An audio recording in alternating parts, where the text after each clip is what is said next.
Gusto mong magbenta ng malupit, pero hindi ka nadidiri na para kang merong ew sa puwet? Okay, watch this video. Game, I'm Neil Reichel and I help freelancers sell better, sell more without scaring yung mga clients nila na parang, mga mumuba kayo. In this lesson, ganito ang mangyayari dito. Isa sa laging nagiging problema ng mga freelancers is that hindi nila alam paano sila magbebenta nang wala yung sleaze. Ano ba yung sleaze? Ito yung feeling na parang, Ayoko, baka sabihin naman, napakamukhang pera ko, napakaswapan ko, lahat na lang ang tingin, pera. well, in the real world, in the practical world, hindi talaga natin maiiwasan. Kailangan mo naman talaga kumita ng pera. Pero, hindi naman ibig sabihin na kailangan lagi kang push. Pwede rin naman pala na parang tipong tap ka lang. And that is how you will learn to do it this time. Ito ang case in point. Meron kaming niraran na Facebook ads agency para sa mga clients namin. And ang ginagawa namin is we help them get more patients. Ganun lang siya kasimple. Okay. Pero syempre, when you approach a doctor, hindi naman pwedeng sabihin na, Doc, ako nang bahala sa Facebook ads mo. Magra-run kami ng mga Facebook ads para sa'yo. yung dating Neil, yes, ganun yon. Hindi ko masisisi, tagutom, pero yun talaga siya.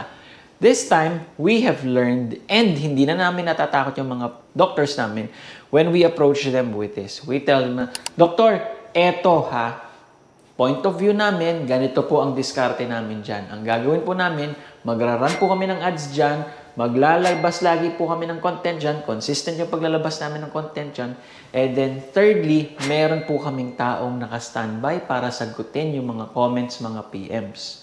And that is how you can get more patients.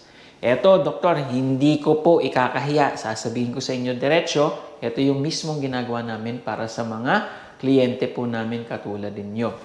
Okay. And then sasabihin na, oy, thank you so much. Okay, ito yung value dito. Okay. And then you proceed with this. Baka naman po, doktor, sabihin niyo, napakasuplado ko na hindi ko man lang sinabi sa inyo or inalok sa inyo yung services namin. Ang services po namin is 88,000 po per cycle. 3 months po ito. Kami ang magra-run po ng ads ninyo. Kami ang mag-handle ng social media ninyo. Pati na rin yung mga pagsagot sa mga inquiries. Okay? Kung ito po ay para sa inyo, nakikita nyo interesado kayo, ask us lang whatever questions that you have before you even consider hiring us. So, anong nagbago? Yung dynamics dito, nagbigay ka muna ng value. Nagsabi ka sa kanila na, eto po yung diskarte dyan. Ganito po yung ginagawa namin. Point of view namin bilang mga nagra-run ng Facebook ads para sa mga kliyente namin, eto po yung ginagawa. Ngayon, nasa kliyente na, nasa doktor na, nasa kung sino man ang kausap mo, option niya na yun na, uy, paano ba yung pagra-run ng Facebook ads na yan? Okay? Sige, bye bashers!